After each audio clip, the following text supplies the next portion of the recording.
Hello class. This week we're going to be talking about exercising ethical influence.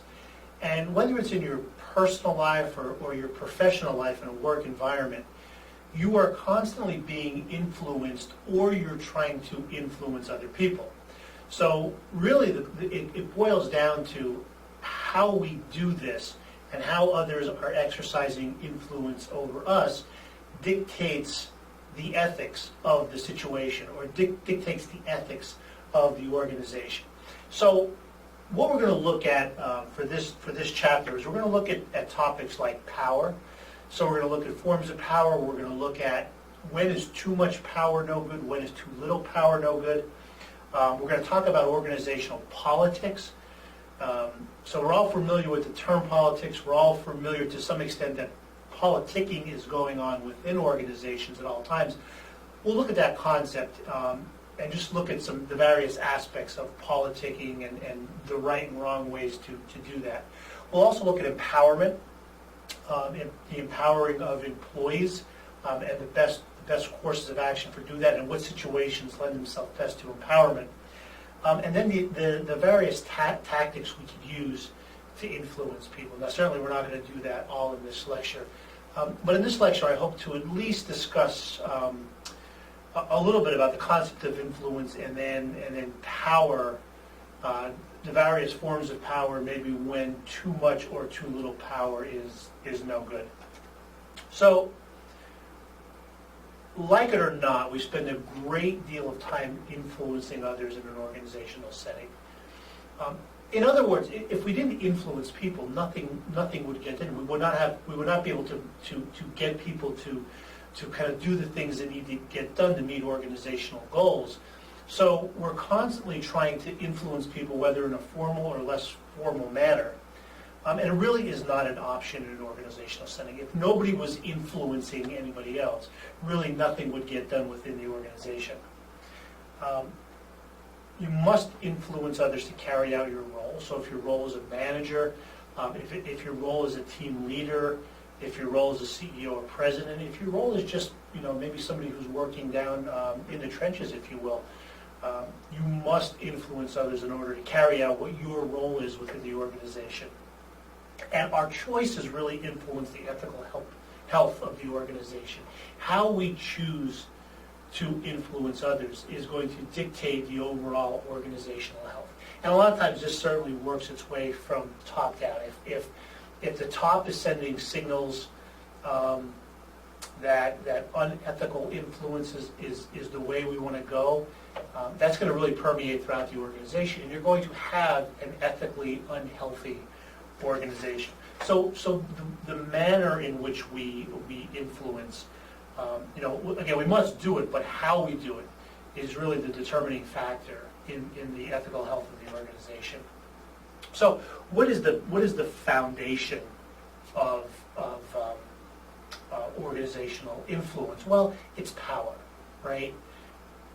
With no power, with zero power, it's very difficult to influence anybody.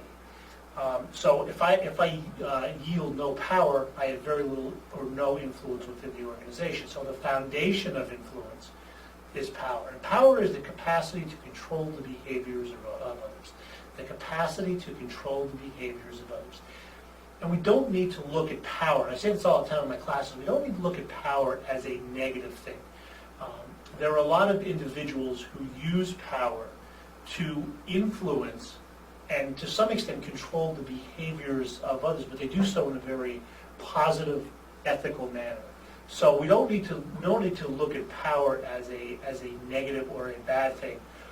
We should be thinking of power as the ability to influence people, hopefully influence them in an ethical manner or fashion. The greater the power, the more likely that others will comply. So people in high positions of power, high degree of influences, they're going to be able to get others to comply more with their direction and what the behaviors they're requiring. So really, this chapter, the first part of this chapter anyway, boils down to 5 questions. And some of them involve power and not. But the first few are Are some forms of power more ethical than others? So what I'd like to do in this discussion is look at those 5 forms of power. And you've probably been exposed to these in other courses where you've discussed various forms of power. So it's important to look at those forms of power and then ask ourselves, are some of those more ethical than others? Is it possible to have too much power? Is it possible to have too little power? And what happens when we have too little power? And how can we try to gain some power if we experience that we have too little power? Should I play politics within the organization? What's the right way and the wrong way to play politics? What factors contribute to empowerment? And how do I overcome barriers to empowerment? So like I said, what we're going to do is we're going to kind of focus on the first 2 bullet points here for this lecture. The forms of power and then having too much or too little power. So, again, you may have been exposed to these before. Let's kind of go over them and talk about them a little bit. Coercive power is based on penalties or punishment. So it is just what it sounds. If I have the ability to punish somebody, to dock somebody, to take away something from somebody that somebody desires, then that's a form of coercive power. And if I wield that power over somebody, they're more than likely going to comply with what it is that I am saying or the behavior that I want to get. Okay, so the power to punish or the power to impose penalties is that first form of power. Now, we're talking about ethical forms of power, and right off the bat you may say to yourself, that to me that seems like it's going to lend itself maybe to the greatest risk of use in an unethical fashion. And we'll get to that in a little bit, but your assumption there is correct. Reward power is the other one, which is I can deliver something of value to somebody. I can give somebody a raise. I can, those tangible benefits, right? I can give somebody greater benefits. I can give somebody time off. I can give them more pay. But it's also recognition and things like that. So it doesn't always have to be a tangible reward. It could be something along the lines of recognition. But if I had the ability to do something, if I had the ability to do that, to extend these rewards upon somebody, or deliver value with somebody, then I am in a position of power over that person. It's more than likely going to influence their behavior. Legitimate power resides in the position itself. So if I am a manager, if I am a CEO, if I am a team leader, right? Those are all legitimate powers, and along with the position itself comes the power. So yes, along with legitimate, you might get some coercive or reward power associated with it, but sometimes you won't. Like in the example of a team leader, that team leader very rarely has the opportunity to punish somebody or reward somebody. They can speak highly of them or speak poorly of them, but very rarely do they have the ability to take things away or give things. But with that position itself comes power and the ability to influence behaviors. The next 2, let's talk about them first. The first one is expert power.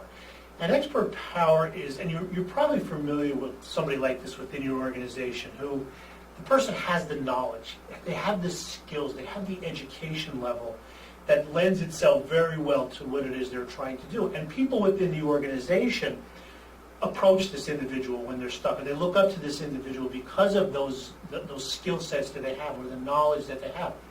Along with that expert power, along with those KSAs, comes some power too. So that person has the ability to influence behavior just based upon the amount of knowledge and skills that they have. The last one is referent power, or role model power, as it's called here. And that rests on the admiration of another person. So maybe somebody who's been with the organization for quite a long time, and they have some institutional knowledge built up within themselves. They're a highly ethical person. They're a highly driven person. With that referent, with that position comes a certain amount of power, comes admiration and the ability to influence other people. Oftentimes I think of myself as a college professor, and I say, well, what types of power do I have when I go into the classroom, or what types of power do I want to establish early on within a classroom? And yes, I have the ability to administer bad grades. I have the ability to deduct points or to give some kind of special concessions for hard work. But I think, and I would hope that most of my power would rest within the last three, and even beyond that, hopefully concentrated within the last two. Yes, as an associate professor, there is legitimate power that resides in that position, but that can only go so far. I really do need the expert power. I do need the knowledge, the skills, the levels of education, but also that referring power too, where I can say, hey, look, I did this for X number of years. I've studied this for X number of years. I do a lot of readings on my own time. I do a lot of extracurricular type activities to help me in the classroom. So that's what I would hope for me anyway, that those expert referring power come into play, certainly more than the coercive and the reward. The first three, the coercive, the reward, and the legitimate power, are called hard power. The bottom two are really considered soft powers. So the hard powers are more dangerous than the soft. And you can see why they're more dangerous. Right? If I have the ability to administer rewards or administer punishments, there's a high possibility that, or there's not a high possibility, there is the possibility that those things are going to be abused, and they're going to be used in unethical fashions. The first three also get immediate results. I could use coercion to the threat of being fired, to get something done immediately, but usually those are short-lived, and there's a high cost to doing that. There's a high cost of doing that. If I threaten and threaten and threaten, I am going to demotivate my employees. I am going to create an atmosphere that is coercive. I am going to probably have people start looking for other jobs. I'm certainly going to be devaluing people. I'm going to be creating anxiety. So it's not that coercive power shouldn't be used and can't be used.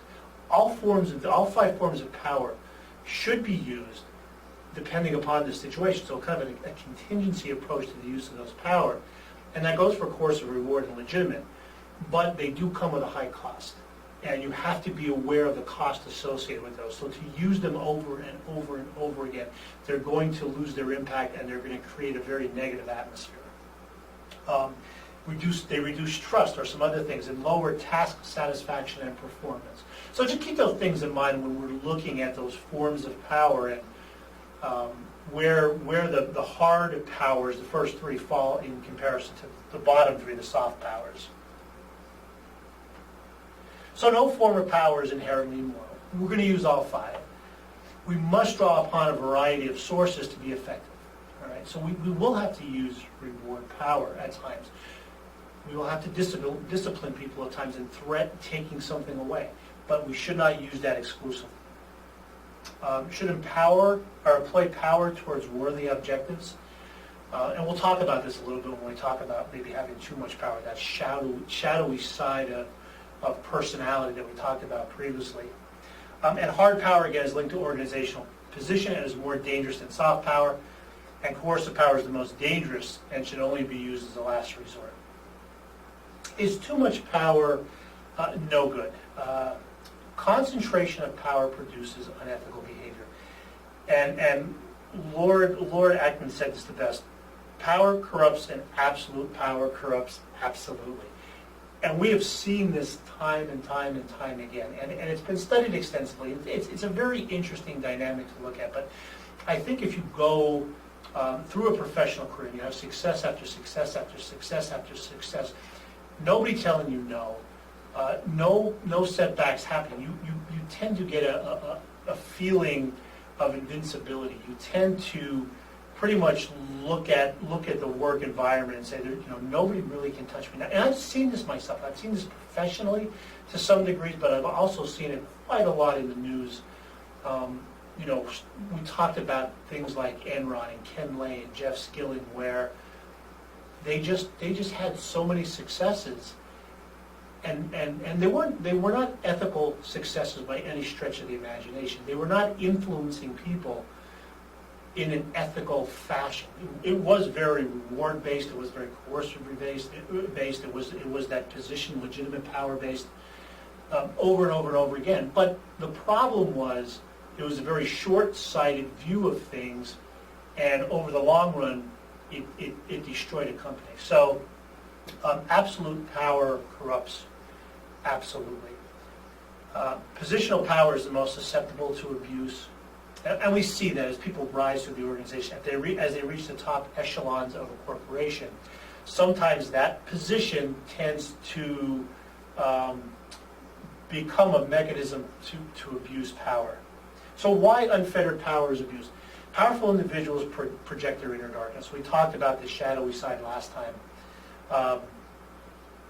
Again, why that is, not 100% sure, but inner darkness tends to come out when it's unfettered power. And unfettered means there's no check and balance. Nobody is calling anybody out. And this happens when you get to the top. You have a lot of yes men. You ever heard that phrase before? People saying yes, yes, yes, and nobody saying no. Powerful individuals are more susceptible to judgment biases. We talked about biases before. It's just more susceptible to individuals with absolute power. They think their way of thinking is correct, so they're not examining other ways of looking at things. They have confirmation bias. They have all these other biases that are going on within their mind that I don't need to look elsewhere because my decisions are going to be the right ones. The powerful attack those that they perceive as threats. If I perceive somebody as a threat who's lower than me, I will attack them. I will probably get rid of them. I will discredit them. So there's a lot there that goes on where if I see a threat, I'm just going to eliminate it, and life will go on fine. And powerful individuals rely more heavily on positional power than they do maybe referent power, right, or role model power. To reduce the dangers of concentrated power, be open to influence, and act formal mechanisms to limit the exercise of power. So, you should impose some types of limits upon yourself. Be open to the influence of others. Be open to the ideas of other people. Again, this is hard. This requires a great deal of self-reflection and a great deal of understanding of the decisions that are being made, the influences that is being portrayed. Because it's tough sometimes when you have that unfettered power to really look at yourself. So the last thing we need to talk about is powerlessness, or having very little or no power, and that could cause some issues too. Certainly, so it certainly poses some ethical problems because. How do you influence somebody if you don't have any power? So it may lead you down a track of doing things that are unethical in order to have some influence over people. Powerless individuals tend to take out their frustrations on others and the organization, and it does impair cognitive functioning too. So your decision making, the timing of your decisions, will be thrown off with this high degree of powerlessness. So how do you cope with a low power position? Well, first of all, you need to highlight your interdependence with the powerful person. So whoever that person of power and influence is, you need to let them know that you're there. You need to let them know that you're important, that your input is important. And you also need to be persistent. It's terrible to say, but sometimes just to get you off their back, the person in power may say, okay, let's implement what this person is saying. So be persistent and stay actively engaged with the person in power. The tendency for powerlessness is to disengage and almost form some type of passive-aggressive behaviors. The key to coping with a low position power is to stay actively engaged with the person who is in that position of power.